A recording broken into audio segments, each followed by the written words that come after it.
मोदी ने संविधान बदला, हम संविधान बदलेंगे और हमको कोई संकोच नहीं कि ये देश हिंदू है, हिंदू राष्ट्र है और मुसलमान के नाम पर कोई राजनीति नहीं हो सकती है। लोकसभा से अवधेश पासी एमपी है, उसका नाम फैजाबाद है। किसी ने फैजाबाद नहीं कहा, सबने अयोध्या कहा। यही भारतीय जनता पार्टी की जीत है, यही मोदी की जीत है। मैंने कल से लेके आज तक सभापति महोदया सारे विपक्ष के भाषण को सुना। सारे विपक्ष के भाषण में असत्य, गुमराह करने वाले तथ्य, निराशावादी, डर और डर की जो पराकाष्ठा हो सकती है कि डर के आगे कुछ नहीं है, हम कभी जीत नहीं सकते, उस तरह के भाषण को देखा। यहां विपक्ष के नेता ने भाषण दिया, सभापति महोदया, मैं वो नहीं हूं जो हूं, जो मैं दिखता हूं वो मैं नहीं हूं। पिछले बार मैंने कहा था कि यहां प्रेत आकर भाषण देके चला गया। इस बार जो मुझे लगा उनके भाषण से कि एक फिल्म हमने देखी थी मिस्टर इंडिया, अनिल कपूर जो है किसी को दिखते नहीं है, फिर दिख जाते हैं। यदि लाल जो है कहीं दिखाई देगा तो वो मिस्टर इंडिया के अनिल कपूर हैं, जो दिखते हैं वो नहीं दिखते हैं, जो दिखते हैं वो नहीं दिखते। विपक्ष का क्या डर है सभापति महोदया, ये आप समझिए। गॉस्पेल ट्रुथ के आधार पर असत्य को सत्य बनाने की कोशिश कर रहे हैं। पूरा विपक्ष जो मुस्लिम की राजनीति करता रहा, आज हिंदू हिंदू चिल्ला रहा है। जिस लोकसभा से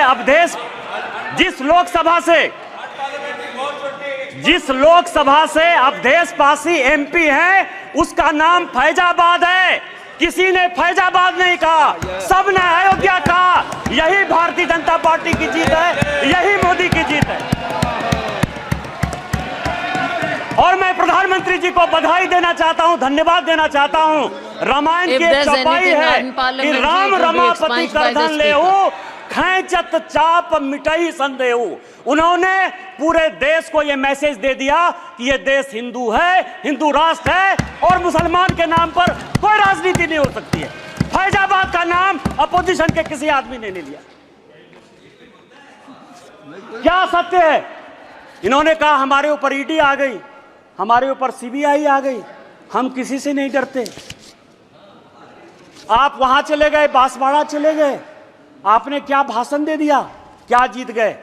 मैं एक ऐसा शख्स हूं, अखिलेश जी सुनिए आराम से, मेरे ऊपर कांग्रेस और जेएमएम ने 44 केस किए। मेरे 80 साल 85 साल के माँ पिताजी के ऊपर केस हुए। गैलरी में मेरी वाइफ बैठी हुई है, मेरे बच्चे बैठे हुए हैं, उनके ऊपर केस हुआ। भाई के ऊपर केस हुआ और सरकार ने आरटीआई मैंने मंगाया है। 10 करोड़ रुपया हाई कोर्ट और सुप्रीम कोर्ट में मेरे से केस लड़ने के लिए किया। मैं जब चुनाव लड़ने के लिए गया, राहुल गांधी जी की यात्रा हुई, मल्लिकार्जुन खड़गे का 2 कार्यक्रम हुआ, प्रियंका गांधी जी गई, उन्होंने कहा कि मैं चैम्बर में बैठा रहता हूं और मैंने कहा कि मैं मोदी का सिपाही हूं, मैं भारतीय जनता पार्टी का सिपाही हूं और मैंने वचन लिया, प्रण लिया कि मैं जनता के पास वोट मांगने नहीं जाऊंगा। 2 मार्च को पार्टी ने मेरा टिकट अनाउंस किया। 2 मार्च को मेरा चुनाव 1 जून को हुआ। 90 दिन के पूरे कैंपेन में मैंने जनता से वोट नहीं मांगा और मैं यहां पार्लियामेंट में जीत कर आया, आपको हरा कर आया हूं। जिस क्षेत्र से हेमंत सोरेन विधायक हैं, उस जिले का मैं सांसद हूं और आदिवासी बाहुल्य इलाके से मैं 10,000 वोट से जीत कर आया हूं। मेरा समय है, आप सुनिए, मेरा समय है, 5 मिनट में खत्म नहीं होगा ये बातें। किस तरह का सत्य और असत्य की बात कर रहे हो आप कह रहे हो, मुस्लिम की बात कर रहे हो, मंगलसूत्र की बात कर रहे हो कि प्रधानमंत्री जी ने घुसपैठिया कह दिया। हां, प्रधानमंत्री जी ने घुसपैठिया कह दिया। 2009 में सभापति महोदया आप मंत्री थी। 2009 से इस संसद में, इस सदन में मैं 200 बार बोल चुका हूं कि मैं जिस इलाके से आता हूं, बांग्लादेश, वहां बांग्लादेशी घुसपैठिया बढ़ा हुआ है संथाल परगना में। चाहे वो जामताड़ा हो, पाकुड़ हो, साहबगंज हो, मुर्शिदाबाद हो, मालदा हो, किशनगंज हो, अररिया हो। और हालत यह है, हमारी स्थिति यह है कि यहां विजय हांसदा बैठे हुए हैं, मैं उनसे पूछ रहा था गोपीचक एक गांव है, गाय काट दिया, और गाय काटने का जब मुसलमानों ने प्रतिरोध किया, अभी 15 दिन पहले पूरे बांग्लादेश वहां से आके बांग्लादेशी घुसपैठिए जो अपने आप को पश्चिम बंगाल का नागरिक कहते हैं, उन्होंने हमारी बहू बेटी का इज्जत लूटा, उनके घर को जलाया, उनके घर को भगाया। आप कह रहे हो कि वो बांग्लादेशी घुसपैठिए नहीं है, उनकी जनसंख्या नहीं है। स्पीकर साहब, पूरे देश भर में, मैं गोपीचक की बात कर रहा हूं। सभापति महोदया, सभापति महोदया, सभापति महोदया, पूरे देश में परिसीमन हो गया, पूरे देश में परिसीमन हो गया। आप आदिवासी की बात करते हो, आप पिछड़े की बात करते हो, हमारे यहां परिसीमन नहीं हुआ। आदिवासी की संख्या जो 36% थी वो 26% हो गई। ये पूरे देश को जानने की आवश्यकता है। 1 लोकसभा का सीट आदिवासी का और 3 विधानसभा का सीट घट रहा है। परिसीमन नहीं हो गया, घुसपैठिए बढ़ रहे हैं, आदिवासी लड़कियों के साथ शादी हो रही है, धर्मांतरण हो रहा है। इसके बाद भी आपको लगता है कि प्रधानमंत्री घुसपैठिए की बात नहीं करेंगे? किस तरह की राजनीति कर रहे हो आप? मैं आपको बताऊं, सभापति महोदय, सभापति महोदय, शिव की बात होती है, हम उस विचारधारा के लोग हैं। अतजल गगरी छलकत जाए, जिसको कुछ समझ में नहीं आती। यदि आपको शिव का ही दिखाना था, गुरु नानक का दिखाना था, तो मंदिर चले जाते यार, गुरुद्वारा चले जाते। इस पार्लियामेंट में फोटो क्यों दिखा रहे? चले जाते ना। और जिस अभय मुद्रा की बात कर रहे हैं, मैं ब्राह्मण हूं और मुझे गर्व है कि ब्राह्मण हूं। जिस अभय मुद्रा की बात करते हो, भगवान शंकर को 4 हाथ है, 4 हाथ है, 1 हाथ नहीं होता है। और हस्त मुद्रा में ऐसे भी हाथ है, ऐसे भी हाथ है, ऐसे भी हाथ है, 28 मुद्राएं हैं। और 28 मुद्रा क्या है जो माननीय मोदी जी कह रहे हैं, ये सबको जानने की आवश्यकता है। एक मुद्रा वो है जिसके हाथ में डमरू बजा हुआ है। डमरू मतलब स्टार्ट करिए, प्रकृति को स्टार्ट करिए, जीवन को स्टार्ट करिए, गरीबों के लिए काम करना स्टार्ट कीजिए। दूसरे हाथ में क्या है? डिस्ट्रॉय करना, अग्नि है भगवान शिव के हाथ में।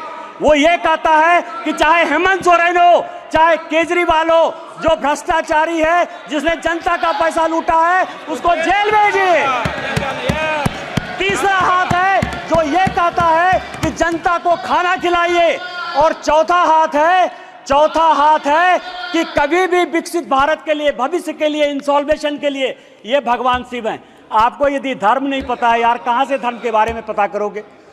त्रिशूल जो है भूत, भविष्य और वर्तमान की व्याख्या करता है, इसीलिए वो त्रिशूल है। और हमारे प्रधानमंत्री भूत, भविष्य और वर्तमान को देखकर विकसित भारत के संकल्प के साथ आगे बढ़ रहे हैं, इसलिए ये बात आपको समझ में नहीं आएगी।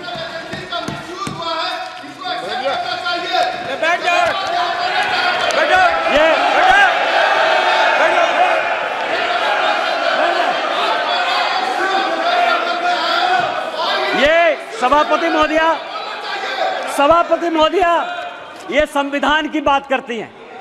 अभी मैंने कहा मिसा जी, मैं आपके बारे में बोला, उन्होंने कहा कि मैं बोलूंगा। मिसा भारती जब पैदा हुई तो जेल में थे। मेरे गुरु गोविंदाचार्य उस वक्त वो भी जेल में थे, राम बहादुर राय भी जेल में थे। और लालू जी को राम बहादुर राय ने सजेस्ट किया कि अपनी बेटी का नाम मिसा रख दो, इसीलिए उनका नाम मिसा भारती। जिस किताब का विमोचन राहुल गांधी ने किया, MK स्टालिन की आत्मकथा का, उसमें सबसे बढ़िया टॉपिक क्या है सभापति महोदया पता है?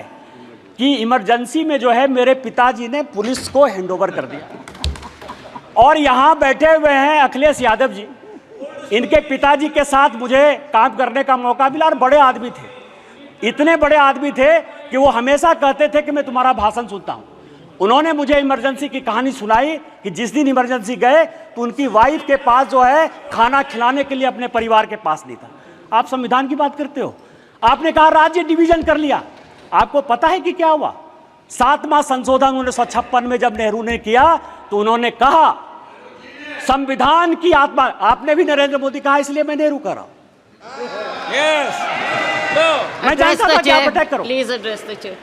सभापति महोदया, 7वां संशोधन यह किया कि राज्य को कोई अधिकार नहीं होगा अपना बाउंड्री चुनने का। और यही कारण है कि 7वें संशोधन के बाद 14 राज्य और 6 यूनियन टेरिटरी बन गए।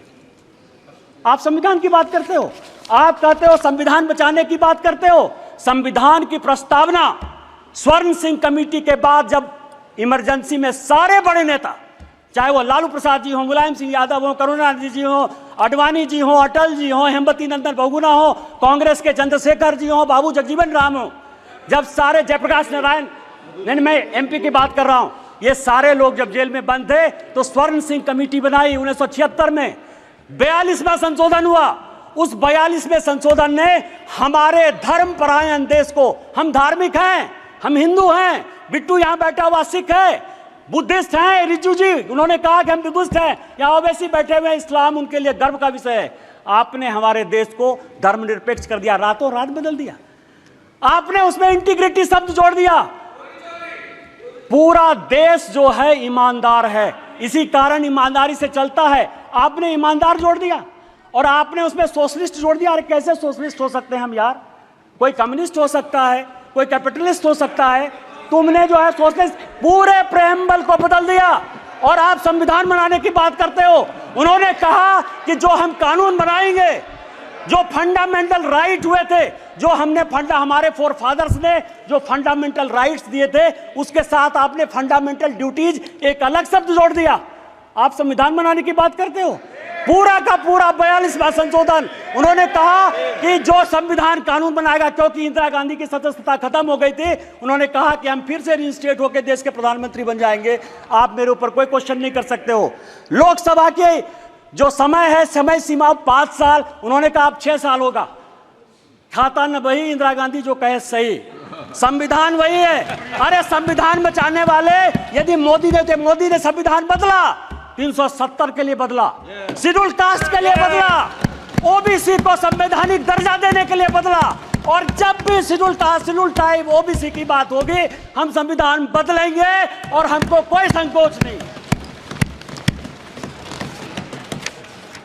सवाल ये है, ये आर्य और अनार्य की बात करते हैं, ऋषि मुनि की बात करते हैं। राजा साहब, आप हमारे मित्र हो। मैं एक ऐसा आदमी था जो तिहाड़ में आपसे मिलने के लिए गया, कांग्रेस ने आपको जेल भेजा।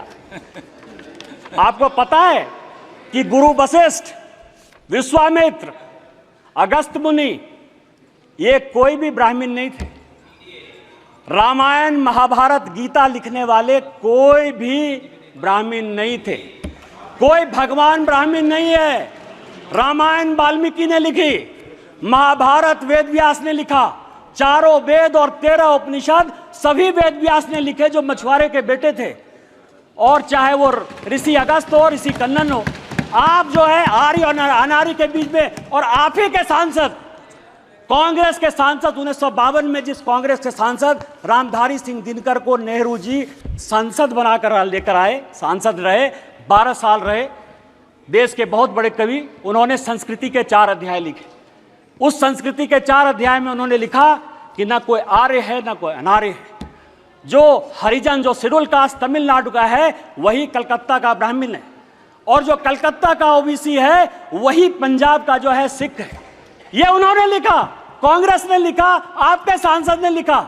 हमें तो गर्व है, ये देश एक है, न जाति है न बिरादरी है। आप किस तरह की बात करते हो, जाति प्रथा की बात करते हो।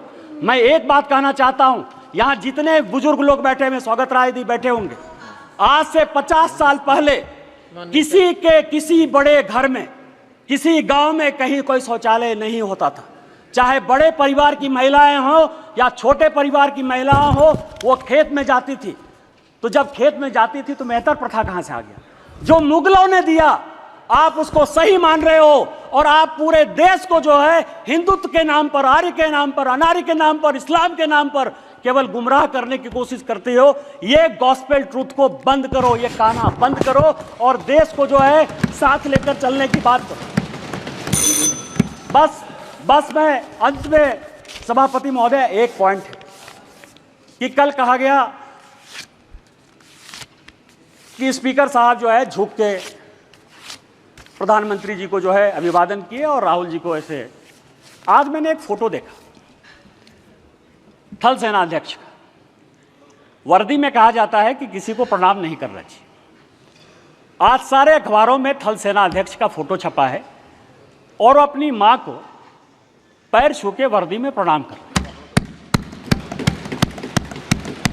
तैत्तिरीयोपनिषद का एक श्लोक है, अभिवादनशीलस्य नित्यं वृद्धा पसेबिनः चत्वारि तस्य वर्धन्ते आयुर्विद्या यशोबलम।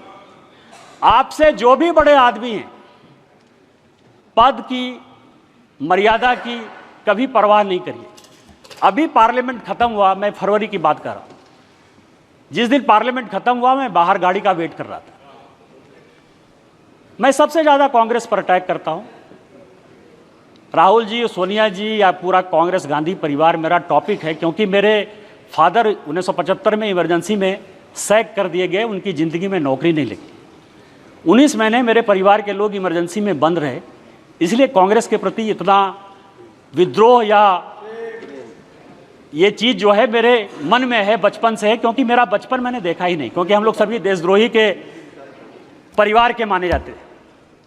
सोनिया जी आई, सोनिया जी ने मेरा हाथ पकड़ा सबके सामने, चूंकि सबके सामने पब्लिक में एक काम हुआ, इसलिए मैं पब्लिक में बात कर रहा हूं। और उन्होंने मुझे कहा कि निशिकांत, आज मेरी तबीयत खराब थी, लेकिन तुम्हारे जैसे लोगों को पार्लियामेंट आना चाहिए। मैंने प्रणाम किया उनको। मैंने ये नहीं सोचा कि वो सोनिया गांधी, वो बड़ी हैं। आप किस तरह के डिस्कोर्स में ले जाना चाहते हो? माननीय मोदी जी हमारे पार्टी के बड़े आदमी हैं। पार्टी टिकट दी तो ओम बिरला जो है इस कुर्सी पर बैठे। यदि उनको पैर छू के भी प्रणाम कर लेते ओम बिरला जी, तो उस कुर्सी की ताकत कम नहीं होती। आपको भारतीय सभ्यता और संस्कृति के बारे में नहीं पता है, और यदि भारतीय सभ्यता संस्कृति के बारे में नहीं पता है तो आप जिंदगी में कुछ नहीं कर सकते हो। आज आप 98 में हो, अगले चुनाव में आपको जो है लीडर ऑफ द अपोजिशन का भी मौका नहीं मिलेगा। आपने मुझे मौका दिया। इन्हीं शब्दों के साथ जय हिंद, जय भारत।